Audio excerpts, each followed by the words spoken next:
1643년부터 1649년에 있었던 웨스트민스터 회의 기간 중에 작성된 장로교의 한 신앙 문답서가 있습니다. 이 회의 기간 중에 작성된 교역자와 어른들을 위한 신앙 문답서를 대요리 문답이라고 합니다. 그리고 이것을 조금 쉽게 풀어서 어린이들과 청소년들과 젊은이들을 위해서 만든 문답서를 소요리 문답서라고 합니다. 이 한국 장로교회는 1907년 노예가 조직됨에 따라서 이 문답서를 이 요리 문답을 교회의 표준 신앙 고백서로 선택하게 되었습니다. 이 신앙 문답서인 대요리 문답과 소요리 문답의 이제 첫째 문항의 문답은 같은 내용으로 시작하고 있는데요. 질문의 내용은 다음과 같습니다. 인간의 제일되며 가장 높은 목적은 무엇인가? 여러분, 인간의 제일되며 가장 높은 목적은 무엇이라고 생각하십니까? 여러분 스스로 한번 지금 마음으로 답해 보시기 바랍니다. 이 신앙 문답서에서는 이렇게 답하고 있습니다. 인간의 제일되며 가장 높은 목적은 하나님을 영화롭게 하며 영원토록 그를 즐거워하는 것이다. 하나님을 영화롭게 하며 영원토록 그를 온전히 즐거워하는 것이다. 여러분, 이것은 예배의 의미와도 맞아떨어지는 부분이 아닙니까? 여러분이 생각하는 예배란 무엇입니까? 예배를 영어로는 월십이라고 합니다. 이 월십의 뜻은 내가 어떤 대상에게 최상의 가치를 두는 것, 이것을 월십이라고 예배라고 합니다. 여러분은 어떤 대상에 최상의 가치를 두고 살아가고 계십니까? 여러분, 우리가 이 주일에 나와서 하나님을 예배한다는 것은 내가 주님을 나의 인생의 최상의 가치로 두고 살아가겠습니다 하는 고백과 같은 것입니다.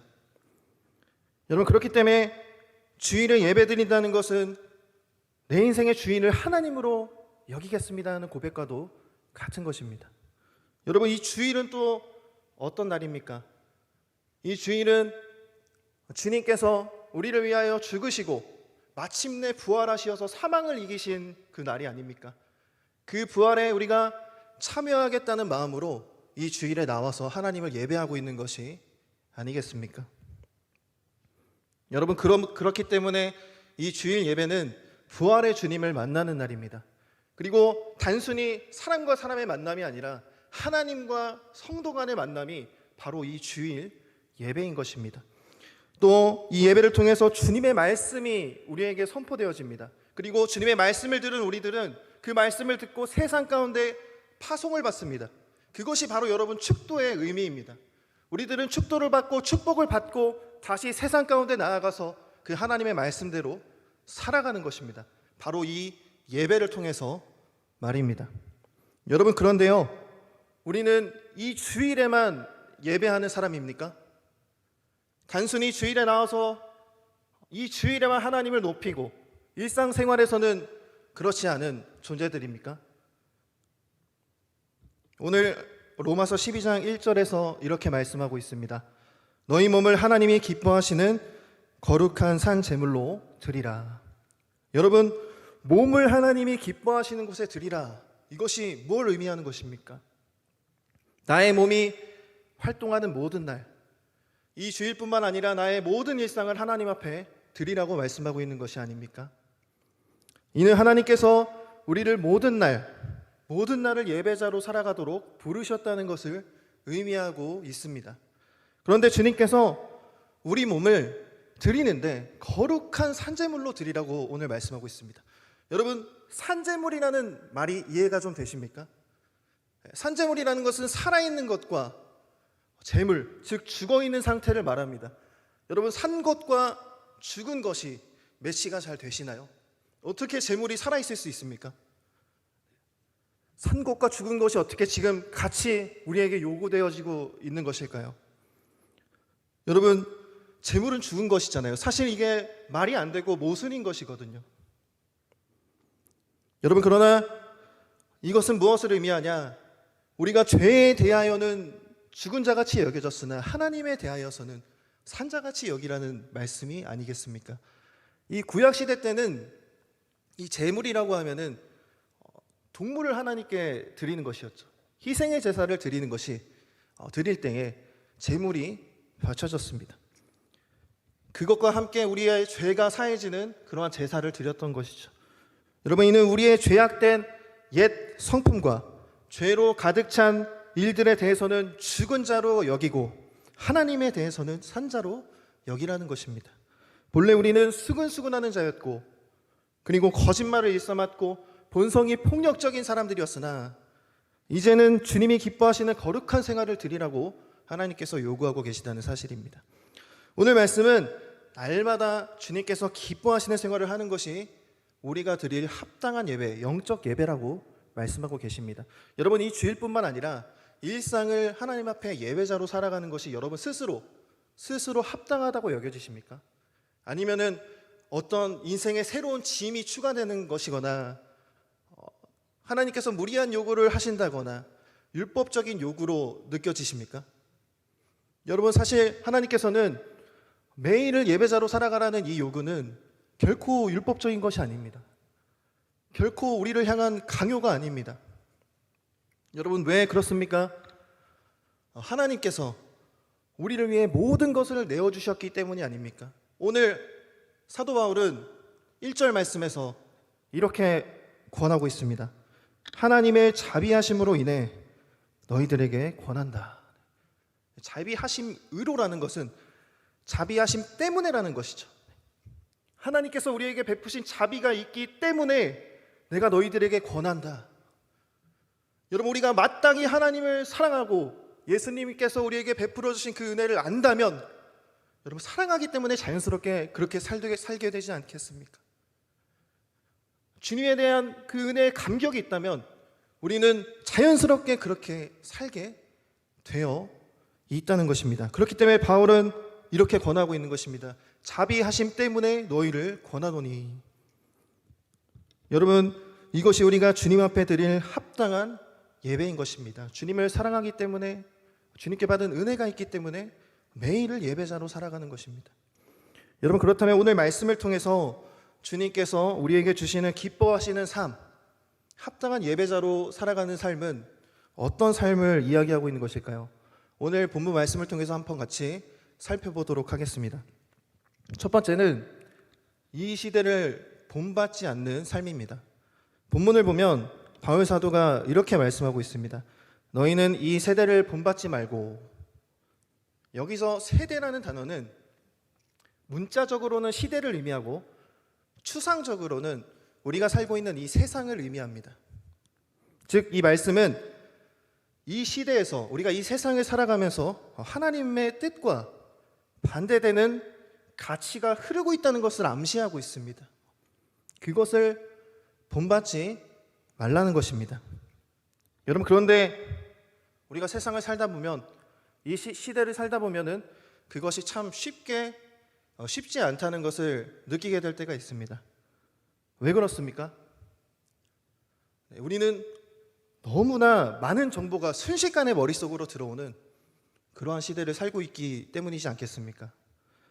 캐나다의 미디어 이론가이자 문화 비평가로 이름을 알린 마샬 맥루안이라는 사람이 있습니다. 이 사람이 1964년에 이런 말을 했습니다. 미디어가 메시지다. 이게 무슨 말일까요? 미디어가 메시지다. 미디어는 어떠한 메시지를 전달하는 매체를 말하죠. 수단을 말합니다. 그것이 우편이 될 수도 있고, 오늘날에는 우리가 사용하는 핸드폰이나 카카오톡이나 이런 것들이 될 수 있겠죠. 유튜브가 될 수 있습니다. 이는 어떤 매체를 통해 메시지가, 어떠한 수단을 통해 메시지가 전달되느냐에 따라서 내용과 그 끼치는 영향력이 전혀 판이하게 달라질 수 있다는 것을 의미하고 있습니다. 여러분, 맥루안이 이런 정의를 내렸을 때는 당시에는 TV도 없었습니다. TV는 있었죠. TV는 있었지만 휴대폰이나 그러한 우리가 지금 사용하고 있는 인터넷이나 이런 컴퓨터가 굉장히 발달하지 않았던 시대였습니다. 그가 말한 대로 현재의 나를 한번 돌아보시기 바랍니다. 현재는 어떻습니까? 굉장한 디지털 시대를 살아가면서 우리가 굉장히 많은 정보를 하루에도 엄청나게 접하고 있지 않습니까? 오늘날 이 과도한 미디어 매체를 통한 메시지들은 묵상하는 나의 능력을 조금씩 갉아먹는 그런 느낌이 들 때가 있습니다. 이 미디어는 우리에게 생각할 거리를 제공하지만 또 한편으로는 우리의 생각하는 그 과정 자체를 완전히 바꿔놓을 때도 있습니다. 그냥 거기에 익숙해져 버리면 세상의 가치를 나도 모르게 받아들이며 살아가게 될 때가 있는 것입니다. 이런 과도한 정보 시대 속에 살다 보면 우리가 세상의 틀에 갇히게 될 때가 있습니다. 여러분, 오늘날 우리에게 쏟아지는 이 많은 정보의 흐름을 막을 수 있습니까? 막는 것은 쉽지 않습니다. 하지만 우리가 기억할 수는 있습니다. 이 시대를 살아가면서 그러한 것들을 본받지 않아야 한다는 이 사실 하나는 기억하며 살아갈 수 있는 것입니다. 여러분, 성경에 따르면 하나님의 왕권을 부여받아 하나님을 대신해 세상을 다스리도록 인간이 지음을 받았습니다. 그런데 인간은 하나님으로 여기지 않고 스스로 그 하나님을 버렸습니다. 그리고 스스로를 자신이 왕이다, 내가 이 세상을 주인으로 여기며 살아가고 있는 모습입니다. 이처럼 인간이 스스로 인생의 주인이 되려는, 중심이 되려는 경향력은 어떤 점에서 나타나고 있는 것입니까? 그 자리에 계셔야 할 하나님을 스스로 버렸기 때문이 아닙니까? 김영국 목사님이 쓴 하나님 나라의 도전이라는 책이 있습니다. 이 책은 이 시대에 흐르는 전반적인 분위기를 잘 나타내고 있습니다. 이 책은 그 인간이 저지른 두 가지 죄악에 대해서 이야기를 하는데요. 예레미야의 말씀을 예로 들고 있습니다. 우리 예레미야 2장 13절을 우리 청년들이 한번 읽어주시겠습니다. 한 목소리로 읽어주십시오. 시작.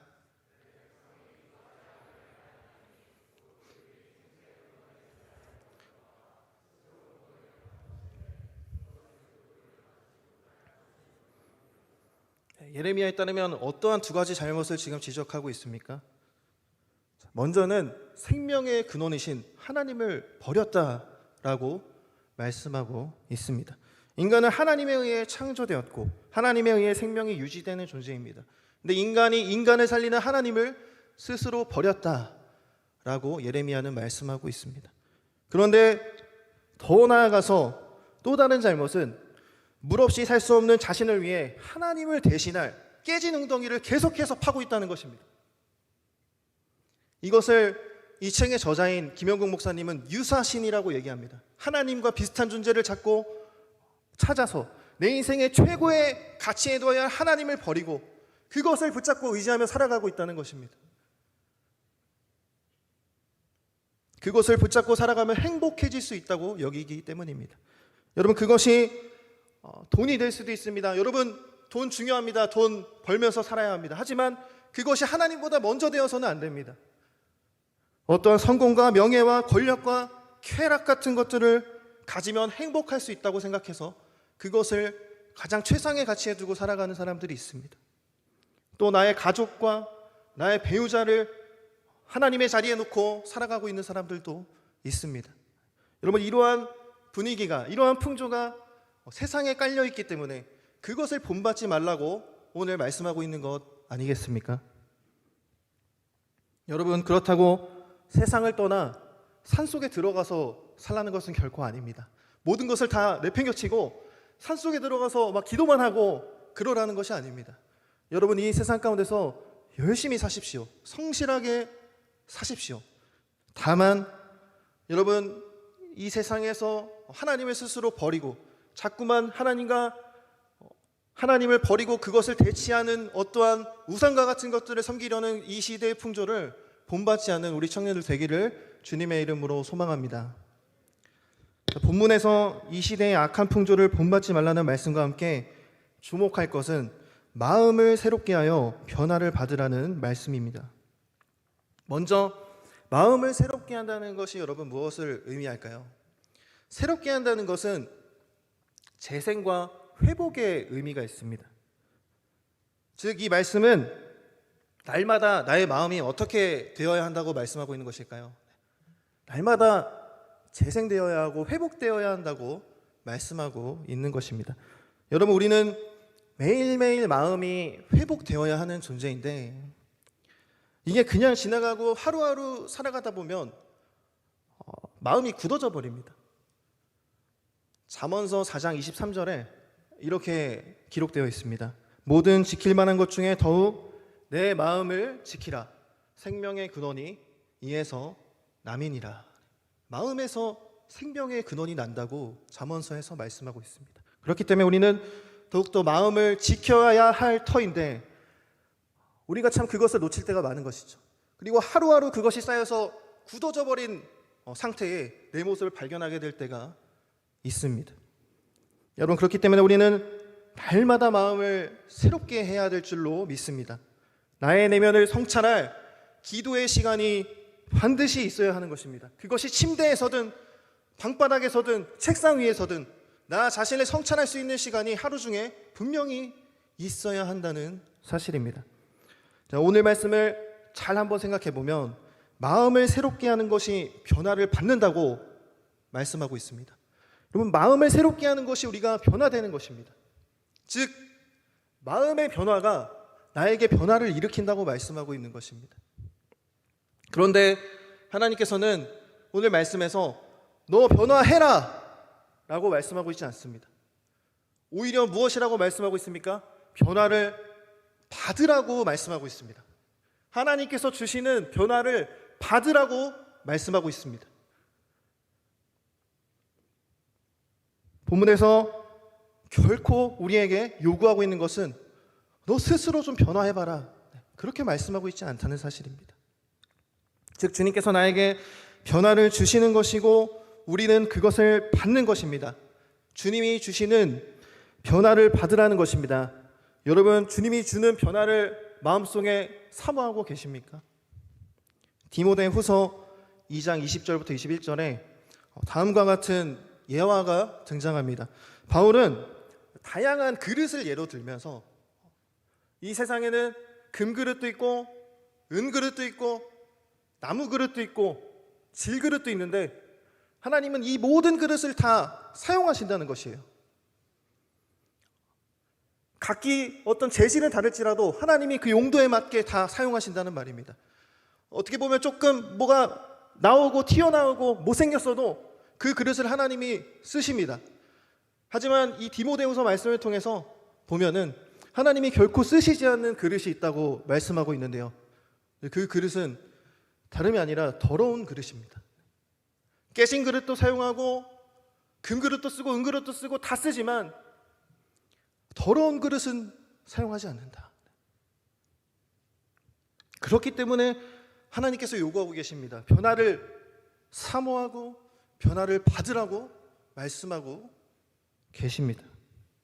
사랑하는 우리 상도중학교의 청년 여러분, 우리 때때로 사람들은 삶에 새로운 변화가 있어야 한다는 것을 깨닫게 됩니다. 일이 잘못된 방향으로 흘러가고 있는 것을 스스로 발견하게 될 때가 옵니다. 그런데 근본적인 마음의 변화 없이 겉모습만 변화하려는 그러한 내 모습을 보게 될 때가 종종 있습니다. 오직 하나님만이 사람의 내면을 바꿀 수 있는데 말입니다. 에베소서 4장 22절부터 24절에 너희는 유혹의 욕심을 따라 썩어져가는 구습을 따르는 옛사람을 벗어버리라. 그리고 오직 너희의 심령이 새롭게 되어 하나님을 따라 의와 진리의 거룩함으로 지으심을 받은 새 사람을 입으라. 이렇게 말씀하고 있습니다. 이 에베소서 말씀에 따르면 인간은 어떠한 습성을 한 가지 가지고 있는데 인간에게는 옛사람으로 돌아가려는 그러한 습성이 있다는 것을 말씀하고 있습니다. 여러분, 제 안에도 그러한 습성이 존재하고 있다는 것을 종종 보게 됩니다. 예수 믿기 전의 생활 방식에 다시 돌아가고 얽매이는 경우를 제 자신의 모습 속에서 보게 됩니다. 이런 옛사람을 벗어버리고 마음을 새롭게 하라고 말씀하고 있습니다. 그리고 하나님이 지으신 새 사람으로 갈아입으라고 말씀합니다. 더 나아가서 올바르고 거룩한 진리의 생활을 하라고 하나님께서 말씀하고 계십니다. 여러분, 제가 예수님을 믿고 삶이 많이 변했습니다. 제 안에는 아직도 나 자신만 생각하고 굉장히 이기적이고 개인적인 모습이 다분하지만 그래도 많이 좋아졌습니다. 그래서 간혹 착각할 때가 있었습니다. 나는 괜찮구나. 나는 어떠한 상황도 잘 견디고 잘 참는 사람이구나. 나는 사람과의 관계 속에서 어떠한 수치심을 느낄 때도 나는 괜찮은 사람이구나. 잘 견디는 사람이구나. 나는 괜찮다라고 여겼던 때가 있었습니다.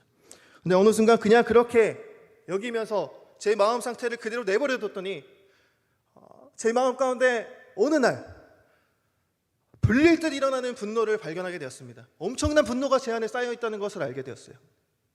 도저히 그 분노를 주체할 수 없는 지경에 이르른 제 자신을 발견하게 되었습니다. 여러분, 그때 저의 마음에 문제가 있고 저는 참 연약하고 부족하고 아직도 바뀌어야 할 부분이 너무나 많고 너무나 마음의 변화가 필요한 사람이구나 라는 것을 깨닫게 된 순간이었습니다. 이때 저는 주님께 단순히 고백할 수밖에 없었습니다. 기도하는 것뿐이 할 수밖에 없었습니다. 주님, 저를 좀 만져주십시오. 이 분노를 사그라뜨려 주시고 제 안에 있는 연약함과 제가 바뀌어야 할 부분을 말씀해 주십시오. 그때 비로소 조금씩 마음의 변화를 경험하기 시작했습니다. 여러분, 우리는 하루하루 우리의 마음을 돌봐야 합니다. 주님께서 주시는 변화를 받도록 새 사람을 입도록 항상 주님 앞에 나아가야 할 줄로 생각됩니다. 주님 앞에 나아가 마음을 새롭게 하는 저와 여러분 되기를 주님의 이름으로 소망합니다. 다음으로 본문에서 주님 앞에 말씀하고 있는 것이 있습니다. 합당한 예배를 드리는 삶은 어떠한 삶이냐? 바로 분별하는 삶이다 라고 말씀하고 있습니다. 오늘 본문의 너희는 하나님의 선하시고 기뻐하시고 온전하신 뜻이 무엇인지 분별하도록 하라고 기록되어 있습니다. 말씀에 따르면 우리는 무엇이 하나님께서 기뻐하시고 하나님께서 무엇을 완전하게 생각하시는지 그것을 분별해야 할 의무가 있고 그것을 위해서 부르심을 받았다고 말씀하고 있습니다. 여러분이 생각하는 분별은 무엇입니까?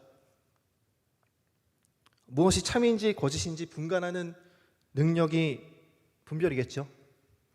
제가 군대에서 전역 신고할 때 있었던 일입니다. 전역 신고할 때 병사들이 딱 들어가면 탁장 위에 뜨거운 커피가 한 잔씩 이렇게 놓여 있었습니다. 이제 대대장님의 권면, 마지막 권면의 말씀을 빨리 듣고 전역해야겠다. 그러고 두근거리는 마음으로 기다리고 있었어요. 커피도 눈에 보이지도 않았습니다. 그런데 대대장님이 이 커피 안 마시면은 전역 못 하는데 그 말이 떨어지자마자 바로 그냥 딱 잡아서 뜨거운 커피였는데 바로 들이켰어요. 바로 들이키고 이제 권면의 말씀을 대대장님이 해주셨습니다. 그때 들었던 그 말이 아직도 잊혀지지가 않는데요. 이런 말씀을 해주셨습니다. 군대는 아무것도 아니다. 남자분들 동의하시나요? 군대는 아무것도 아니다. 사회 나가면 더 어려운 일들이 많다. 또 여러분에게 힘든 일도 있겠지만 때때로 좋은 제안들을 받게 될 때도 있을 것이다. 그런데 그거 좋다고 덥석 물면 안 된다. 그게 오히려 나를 넘어뜨리고 사기일 수도 있고 나를 힘들게 하는 것이 될 수도 있다. 여러분 잘 생각하고 판단해서 그러한 제안들을 받아들여야 한다라는 권면의 말을 해주셨습니다. 저는 대대장님이 사기를 당했구나. 뭔가 지금 사기를 당했다. 라고 생각하면서 짠한 마음으로 이 이야기를 들었습니다. 그런데 이 말이 아직도 잊혀지지가 않습니다. 어떤 상황이나 일이 나에게 주어졌을 때 그것이 아무리 좋은 것이라도 다시 한번 생각해 봐야 한다는 교훈이 되었기 때문입니다. 이처럼 신중하게 선택하는 것을 분별이라고 할 수 있습니다. 여러분, 세상이 참 만만하지 않죠. 참 쉽지 않게 느껴질 때가 많습니다. 또 분별해야 할 일이 얼마나 많은지, 그리고 시대는 얼마나 빠르게 변하고 있는지 참 감당하기 힘들 때가 있습니다. 많은 전문가들은 코로나19 사태가 쏘아올린 뉴노멀에 대해서 말합니다. 이 뉴노멀이란 원래 2008년 글로벌 금융위기 이후 새롭게 나타난 세계 경제의 질서에 통칭하는 말로 사용되었습니다. 처음 이 용어를 사용한 사람은 미국의 벤처 투자가인 로저 맥나미입니다.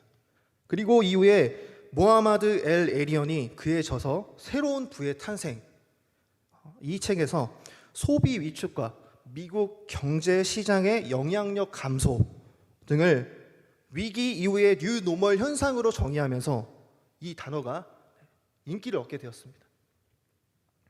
2008년 이후 글로벌 금융위기를 거치면서 이에 대한 주요한 원인을 분석하고 이에 대한 반성으로 시장 경제는 무엇을 했느냐?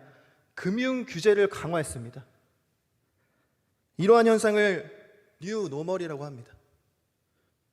이 사건 이후에 과거를 반성하고 과거에 잘못된 것을 반성하고 새로운 질서를 모색하는 시점에서 뉴노멀이라는 말이 자주 사용되게 되었습니다.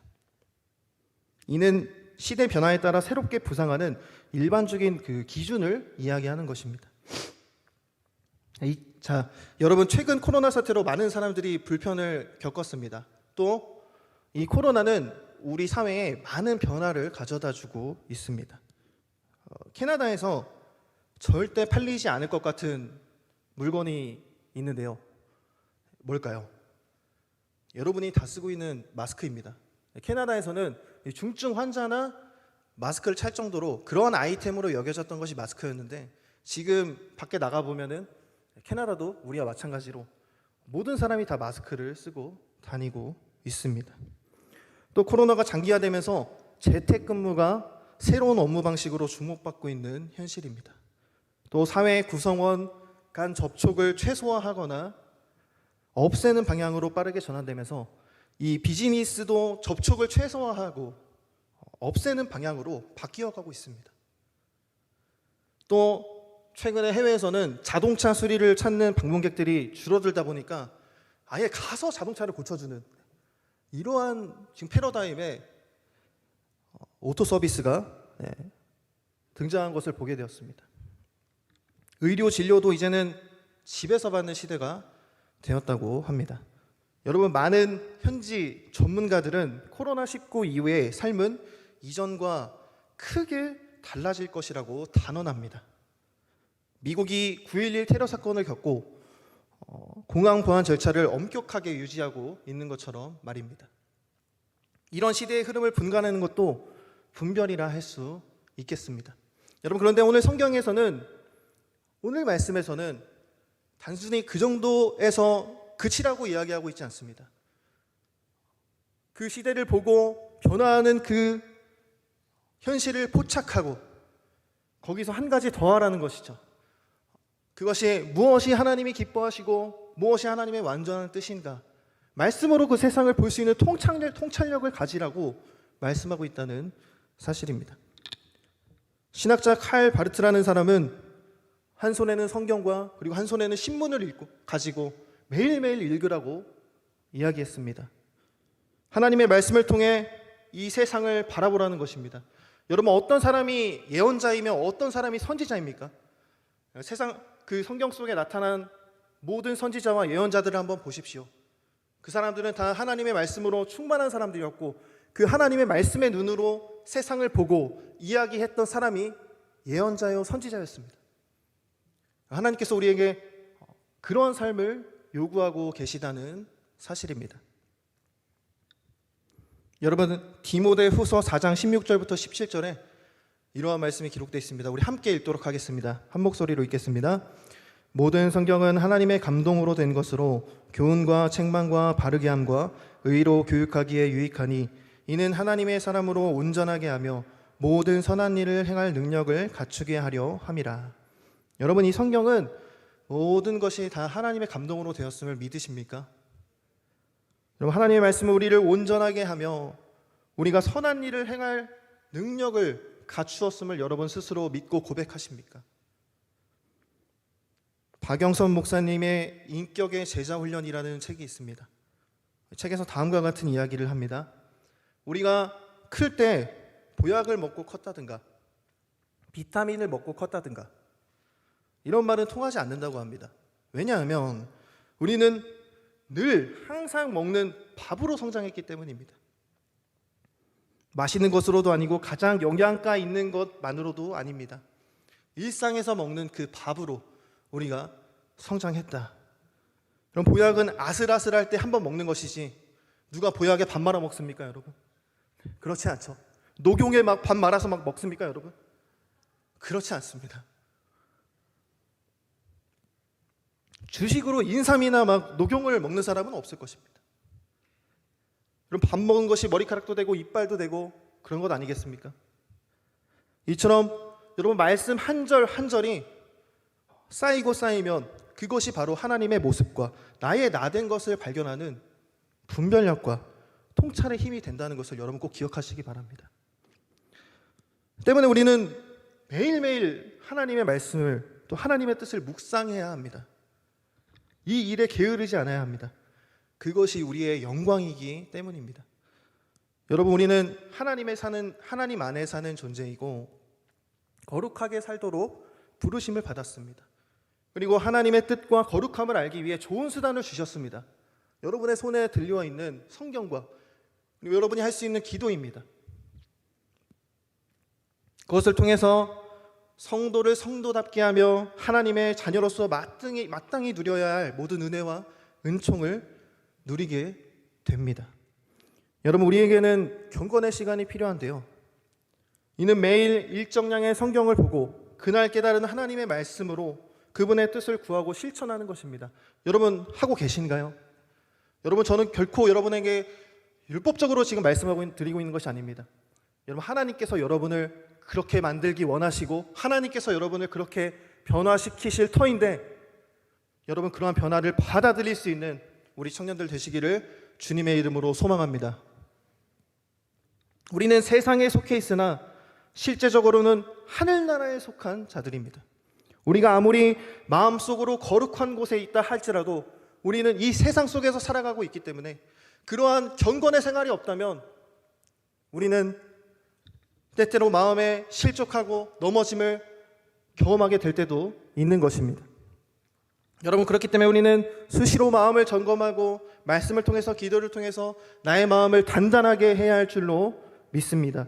그리고 분별과 안목의 힘을 이 말씀을 통해서 길러야 할 줄로 믿습니다.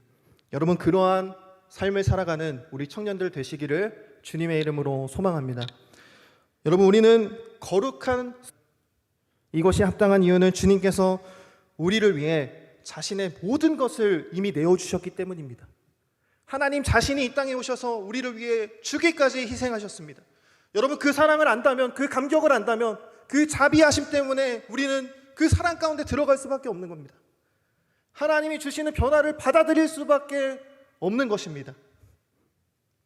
그 주님의 은혜를 알고 사랑하는 사람은 이처럼 합당한 예배를 드립니다.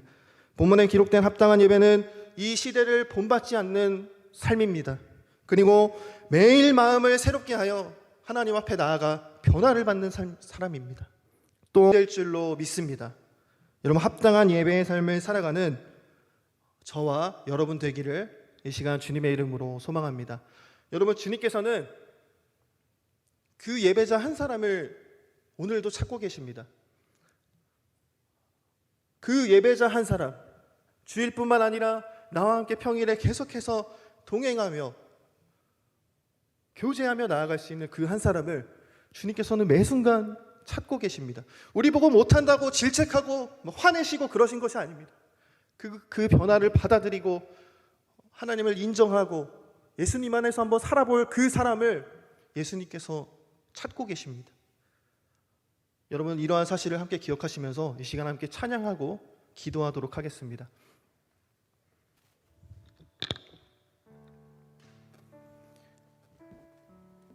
여러분, 예배자로 우리를 부르신 그 주님을 이 시간 함께 기억할 수 있기를 바랍니다.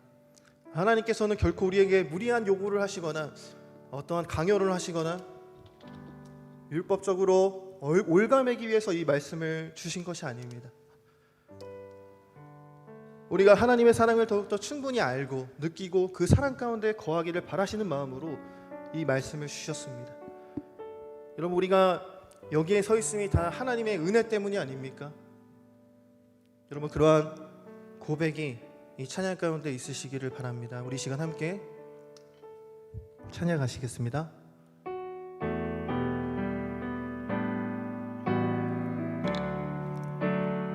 주를 위한 이곳에, 주를 위한 이곳에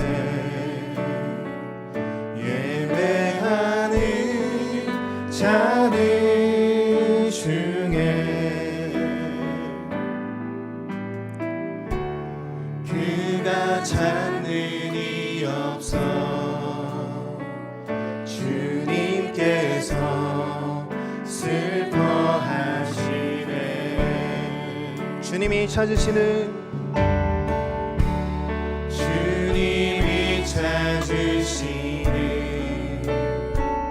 그 한 사람 그의 배상 내가 그 사람 되기 간절히 주께 예배하네. 주 은혜로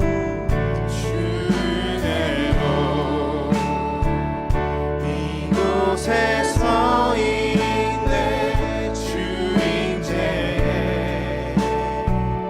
엎드려 절하네. 그 어느 것도 난 필요 없네. 주님만 경배해. 주 이곳에 서 있네. 주임제에 엎드려 절하네. 그 어느 것도 난 필요 없네. 주님만 경배해. 다시 한번 고백하겠습니다. 주를 위한 이곳에, 주를 위한 이곳에 예배하는 자들 중에 그가 찾는 이 없어 그가 찾는 이 없어 주님께서 슬퍼하시네. 아멘. 주님이 찾으시는 주님이 찾으시는 그 한 사람의 그 예배자가 내가 되길 소망합니다. 한 사람 그의 배상 내가 그 사람 되길, 내가 그 사람 되기 간절히 주께 예배하네. 주 은혜로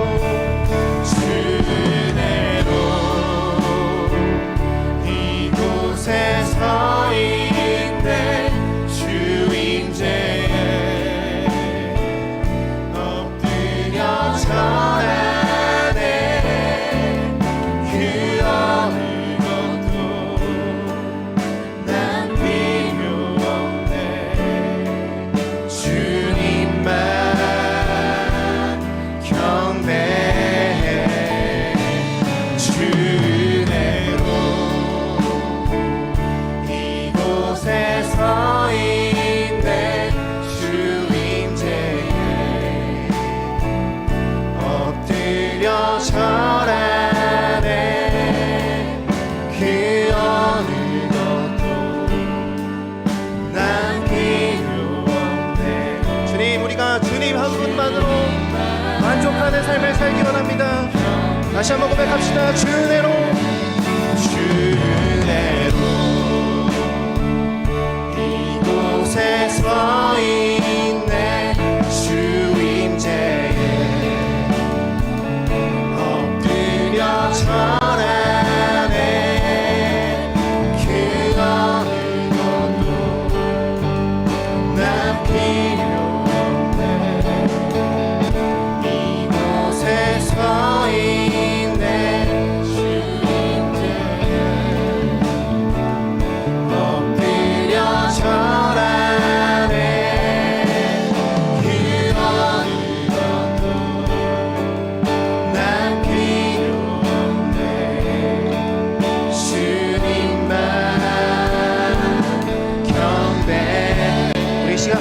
함께 기도하시겠습니다. 주님, 우리가 주님이 찾는 그 한 사람이 되길 원합니다.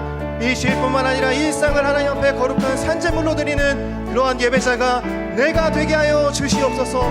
이 시대를 분별할 능력을 허락하여 주시옵소서. 마음을 날마다 새롭게 변화할 수 있는 그 주님의 변화를 받는 사람이 내가 되게 하여 주시옵소서. 하나님, 이 시대를 분별하며 하나님의 뜻 가운데 머무는 그리스도인이 내가 되게 하여 달라고 이 시간 함께 주님 한번 부르시고 통성으로 기도하며 나아가시겠습니다. 주님, 사랑의 주님, 그 예배자가 내가 되기를 소망합니다. 하나님, 주님이 찾으시는 그 예배자가 되게 하여 주시옵소서. 하나님, 일상 가운데서 일평생 주님을 찬양하며 주님을 따르며 하나님이 주시는 그 복된 변화를 받들어 살기를 소망합니다. 하나님, 주님 나를 인도하여 주시옵소서. 우리의 삶을 이끌어 주시옵소서. 우리 공동체를 주님 인도하여 주시옵소서. 하나님, 분별의 눈을 가지고 이 세상을 바라보게 하여 주시옵소서. 이 코로나의 시대를 살아가는 우리에게 분별의 시대를 허락하여 주시옵소서. 하나님의 능력으로 덧입혀 주시옵소서. 우리의 마음이 실족하지 않도록 우리를 붙들어 주시옵소서. 하나님, 상처받고 우리의 마음에 필요한 모든 위로가 하나님으로부터 내려옴을 우리가 깨닫고 하나님을 주인으로 여기는 우리 인생들 되게 하여 주시옵소서. 사랑의 주님, 사랑의 주님, 우리가 일상에서 하나님을 찾고 또 하나님께서 우리를 찾고 계심을 알매도 불구하고 그렇지 못했던 모습 있었다면 이 시간 회개합니다.